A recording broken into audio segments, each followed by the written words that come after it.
이 대표님께서 제가 먼저 말씀드리라고 양보해 주셔서 제가 먼저 말씀드리겠습니다. 국민 여러분, 좋은 휴일 보내고 계십니까?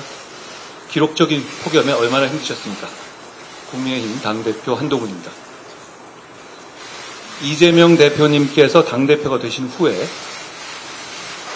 민주당의 회의실에 걸린 백보드의 슬로건을 제가 봤습니다.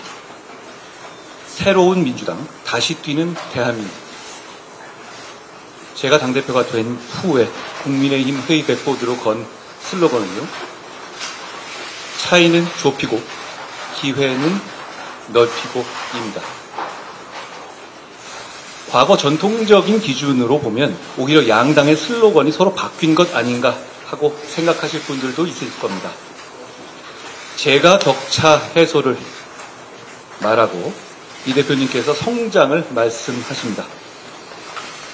이것은 국민의힘과 민주당 모두 전통적인 지점을 확장하여 상대를 향해서 움직이려는 노력을 시작하고 있다는 것을 보여주는 것이라고 생각합니다. 여야 대표의 회담이 자그만치 11년 동안 열리지 못했다고 합니다.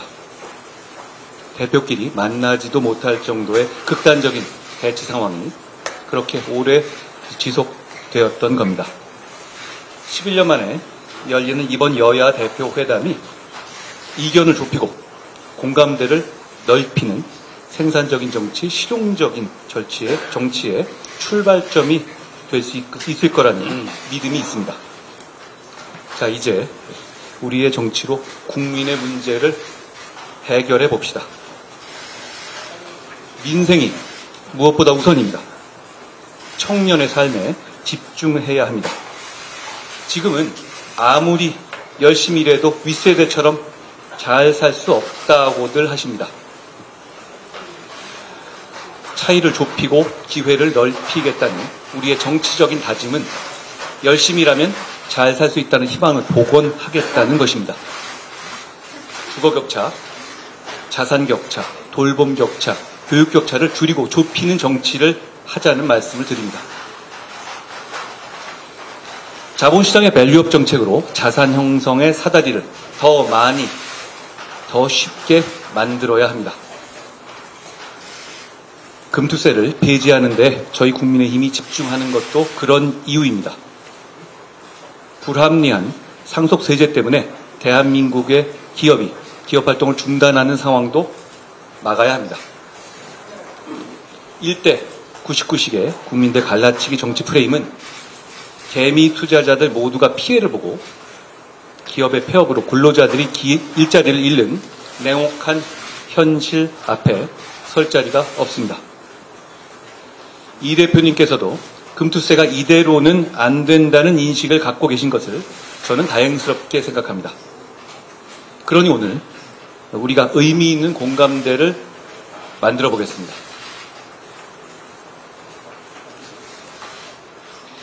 저출생 극복을 위한 법안들을 우선 처리하자는 말씀을 드립니다. 육아휴직 기간과 연령을 확대하고 배우자 출산휴가에 대한 급여 지원을 확대하며 임신기 근로기간 단축기간을 확대하는 내용의 가정양립법, 고용보험법, 근로기준법 등 저출생 해결의 패키지 3법, 그리고 인구위기 대응을 총괄할 인구전략기획부 신설이 그것입니다.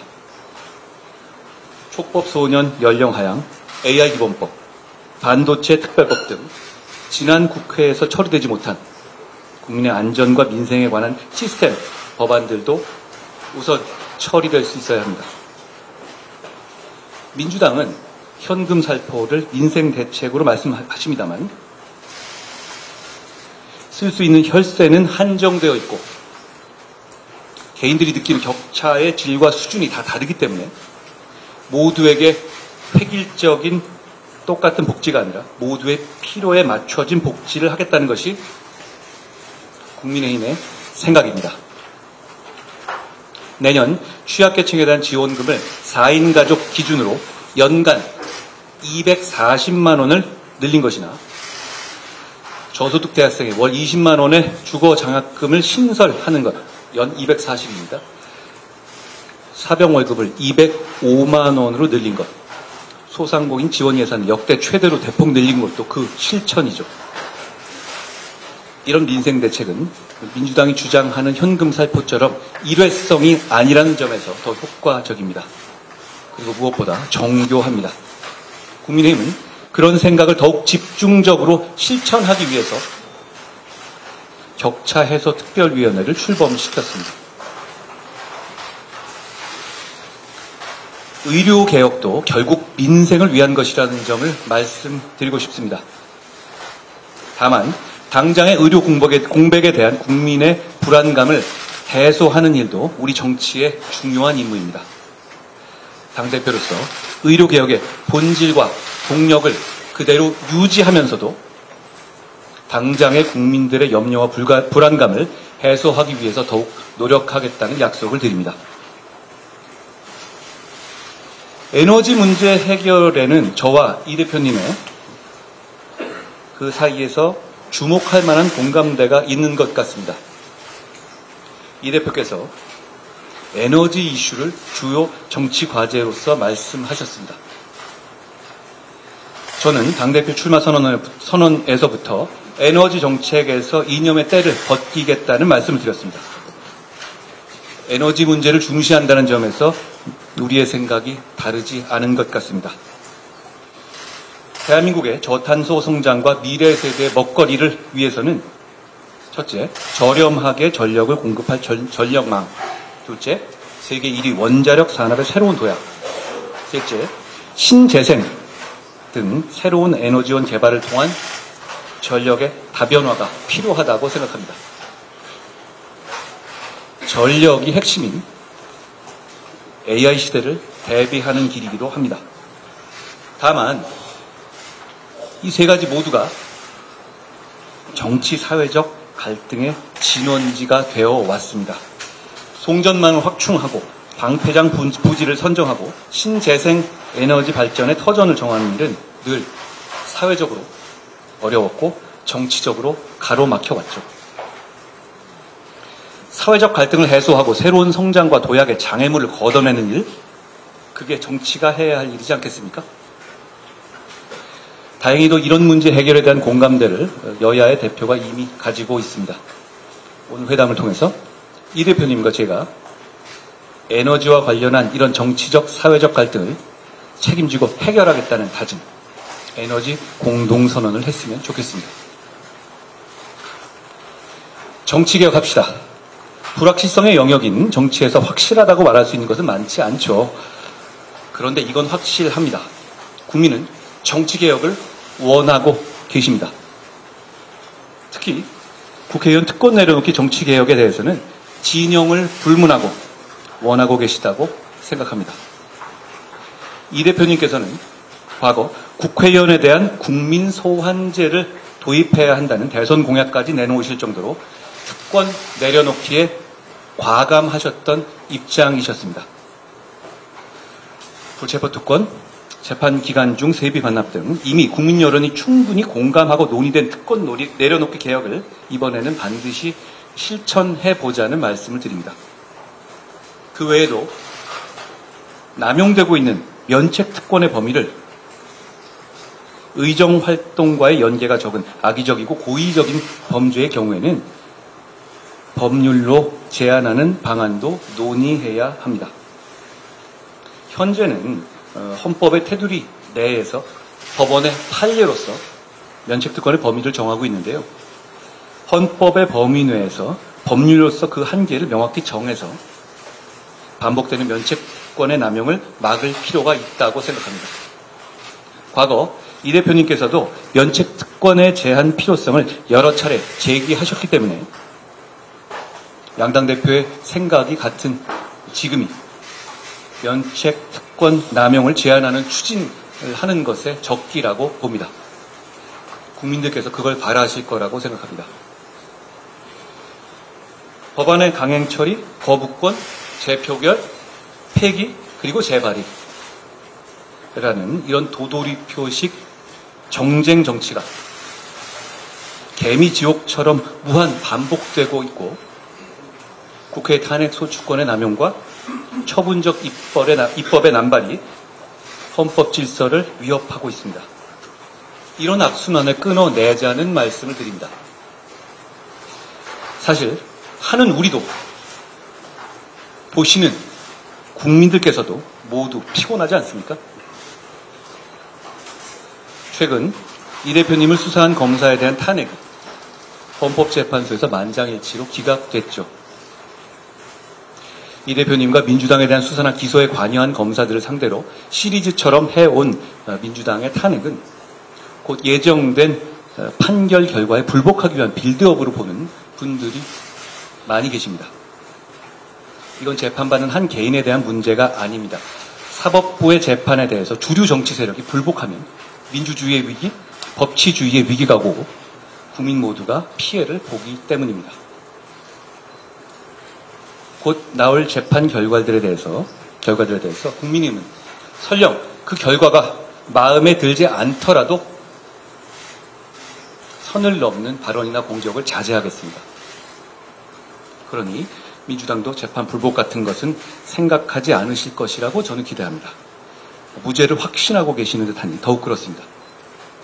정치개혁에 관해서 한 가지 더, 지방선거 전에 현재의 거주 요건도 없을 정도로 전 세계 유례 없이 허술한 외국인의 지방선거 투표권 문제도 개선하자는 말씀을 드립니다. 이 대표님과 저의 공통점은 중앙정치, 소위 여의도 정치에 오래 물들어 있지 않은 사람들이라는 점일 겁니다. 그렇다면 오늘 우리 두 사람은 새로운 정치를 얘기할 수 있어야 합니다. 오늘 회담에서 우리 두 사람이 정쟁의 중단을 대국적으로 선언하고 미래지향적이고 생산적인 정치개혁의 비전에 대해서 합의했으면 합니다. 거리마다 걸려있는 국민들께서 피로감을 느끼는 자극적인 정쟁 현수막들도 순화하고 자제하기로 합의했으면 합니다. 국회에서 비정쟁 법안을 따로 빼내어 처리하는 민생 패스트트랙을 만들자는 말씀도 드립니다. 우리가 싸우는 걸 모두 멈추지는 못하더라도 어떤 경우에도 민생 법안들의 절차는 신속하고 정상적으로 돌아가게 합시다. 전쟁 중에도 밥은 먹어야 하지 않겠습니까? 22대 국회 첫 정기국회 개회를 하루 앞두고 열리는 11년 만에 여야 대표회담이니 정치보건의 신호탄이 되었으면 합니다. 회담을 준비하면서 저희의 생각을 정리하고 상대방의 입장을 이해하기 위해서 노력했습니다. 무엇보다 당의 대표인 우리 두 사람의 역할이 중요하다는 것을 느꼈습니다. 한 달에 한 번이나 두 달에 한 번 정도로 대표 회담을 정례해야 할 것도 제안 드립니다. 국민들께서 그래도 정치가 계속되는구나 하고 느끼실 수 있게 말입니다. 저는 선당 후사가 아니라 선민 후사하자고 말해왔습니다. 오늘 국민만 생각하고 허심탄회하게 대화하겠습니다. 고맙습니다.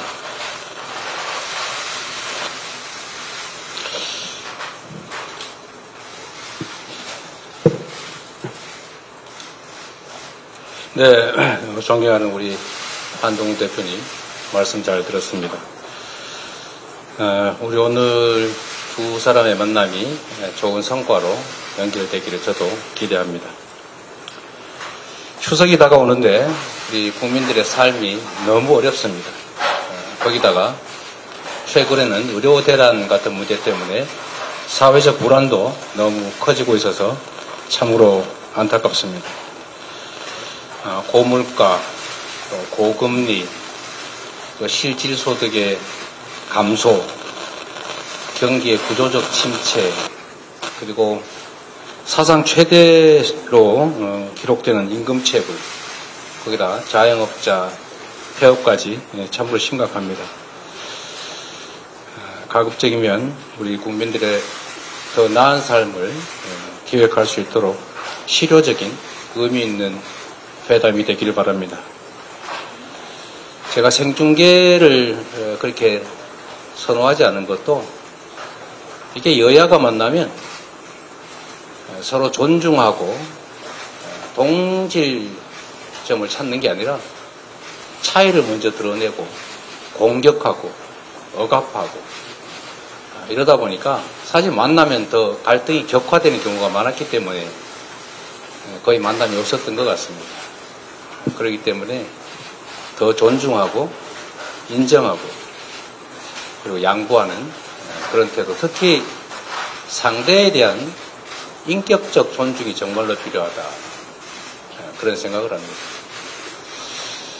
존중하지 않으면서 존중하는 척하고 상대에게서 뭔가 뺏어야 되겠다, 이런 생각을 가지고 얘기를 하게 되면 아무것도 이루어질 수가 없죠.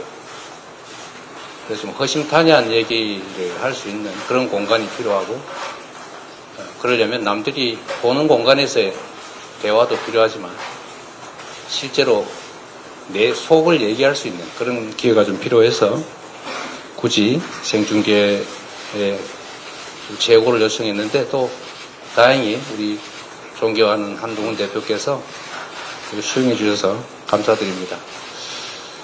실질적인 좀 논의가 이루어질 수 있기를 기대합니다.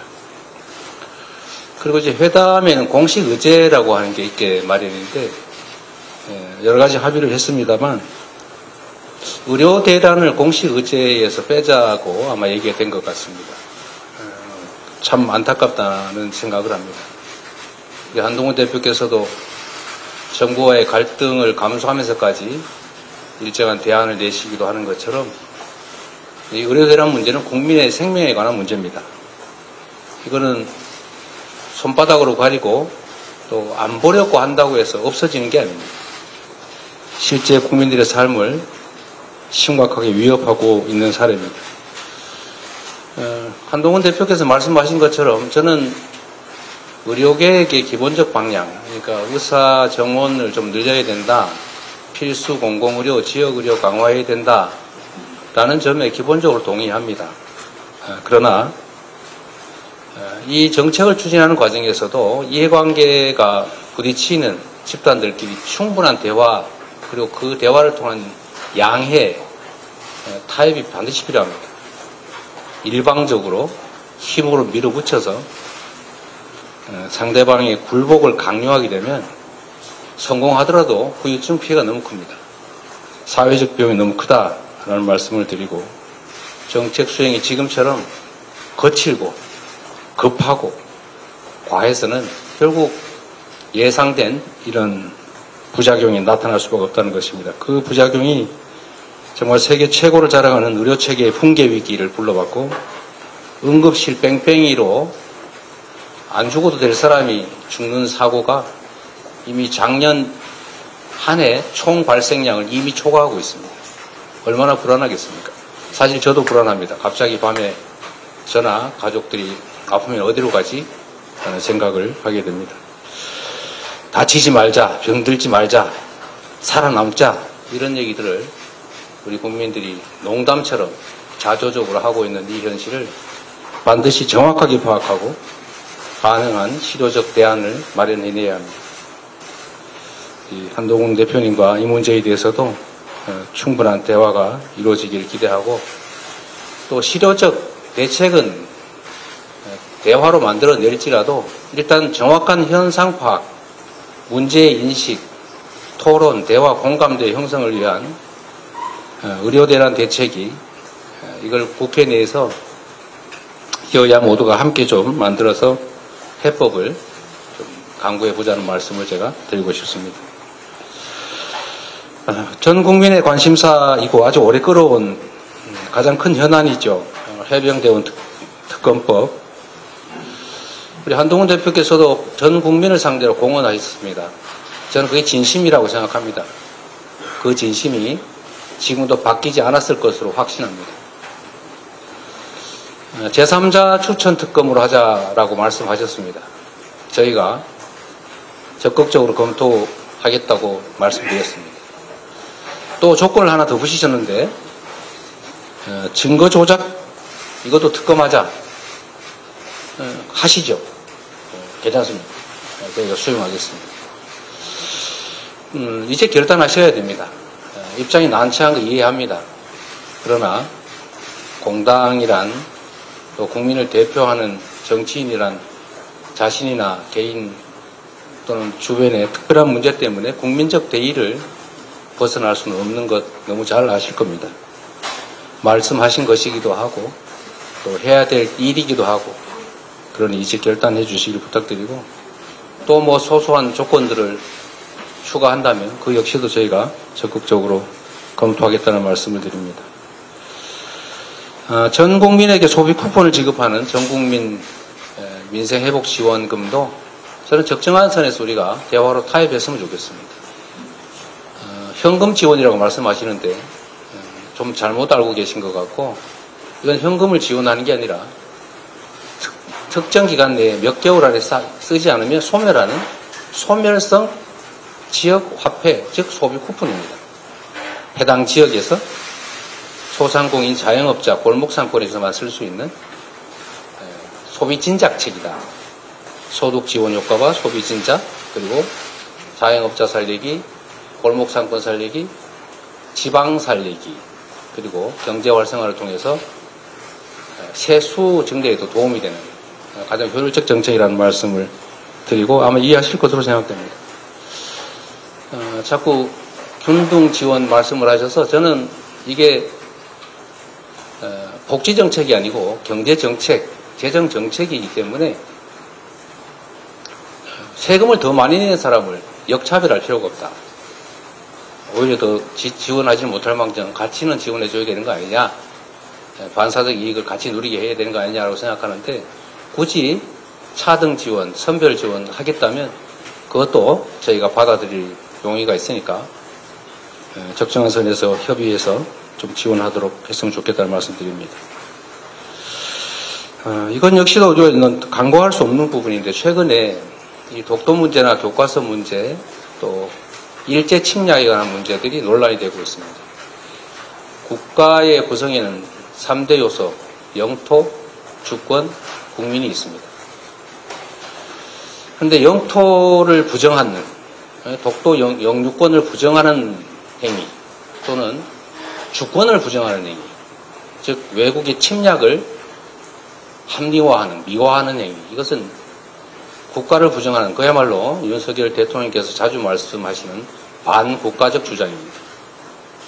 이런 반국가적 주장에 대해서는 형벌을 과하는 것은 표현의 자유 측면에서 과하다고 할지 모르겠지만 최소한 공직을 맡기는 부적절하다라는 생각에서 공직 취임을 제한하는 법안을 저희가 준비 중인데 협조해 주시면 좋겠다는 그런 생각 가지고 있습니다. 정치개혁에도 많은 말씀을 해주셨지만 저는 국회의원의 특권 얘기도 중요하지만 상응하는 대통령의 소추권에 대해서도 같은 차원에서 접근해야 된다고 생각합니다. 이게 행정 독재 국가로 흘러갈 위험성이 매우 높습니다.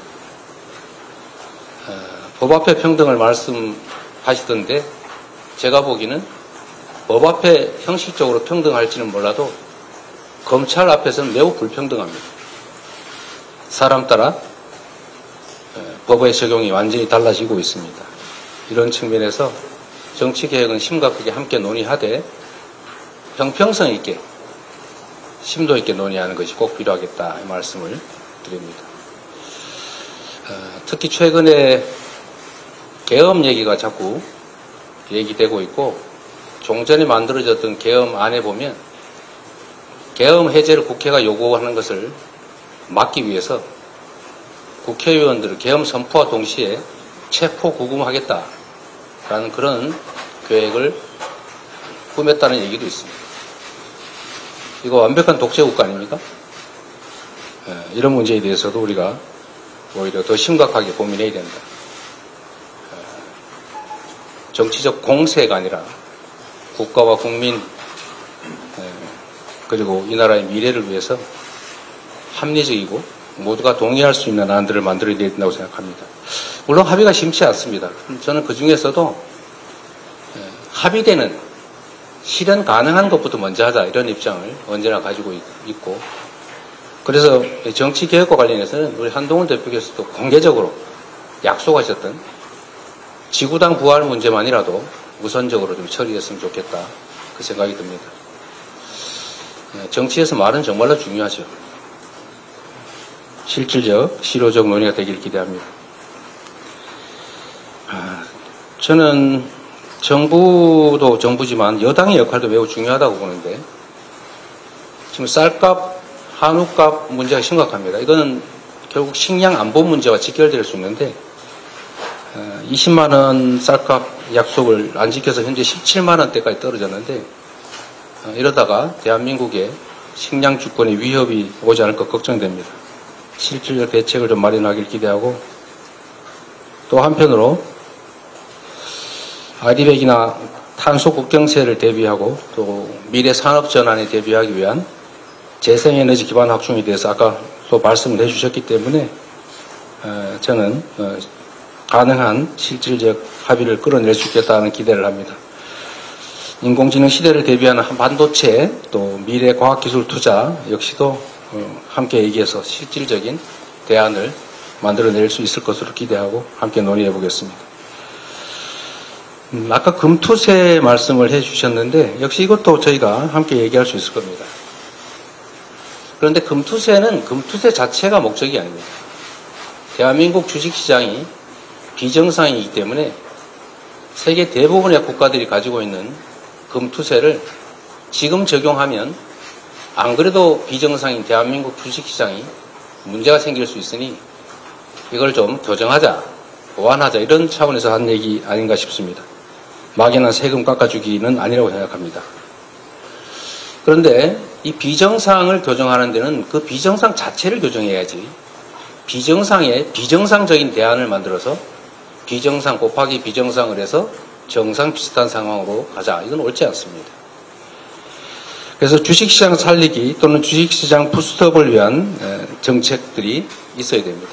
시장을 정상화하기 노력해야지 시장이 비정상이니까 비정상적인 대책을 내자는 것 적절하지 않다고 보고 시장이 정상화될 수 있도록 시장의 저평가 이걸 해결할 수 있도록 주주 보호를 위한 상법 개정 주주 충실 의무 확대라든지 또는 소수 주주자 보호를 위한 제도 도입이라든지 이런 것들이 필요할 것 같고 또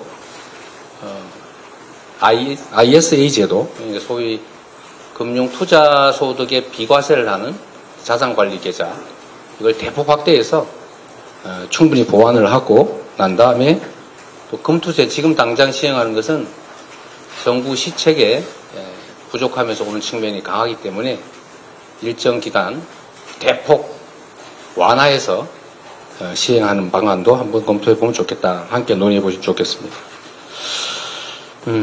생각과 입장이 달라도 대화와 타협을 통해서 국민의 삶을 개선하는 게 바로 정치입니다. 서로 존중해야 되겠죠. 인정하고. 그리고 가짜뉴스, 거짓말로 상대방을 음해하거나 또는 폭언하고 비방하거나 이러면 대화가 안 됩니다. 잘 보시겠지만 저는 특정 개인 비방 잘 하지 않습니다. 그 대화를 막기 때문이죠. 대화 타협이 일상이 되는 정상적인 정치를 복원하기를 기대합니다. 우리 단 대표께서 지금 말씀하시는 것처럼 민심을 존중하고 국민 중심의 또 국익 중심의 정치를 하시면 적극적으로 협력하도록 하겠습니다. 또 한 가지 좀 말씀을 드려야 되는데 이 측면에서 여당이 하는 일은 아니겠습니다만 이 정치라고 하는 게 죽고 죽이는 전쟁은 아닙니다. 상대도 일정 정도를 얻고 나는 그보다 좀 더 얻겠다. 또 다른 것을 얻겠다. 이렇게 하는 게 정치죠. 제거하는 게 가능하겠습니까?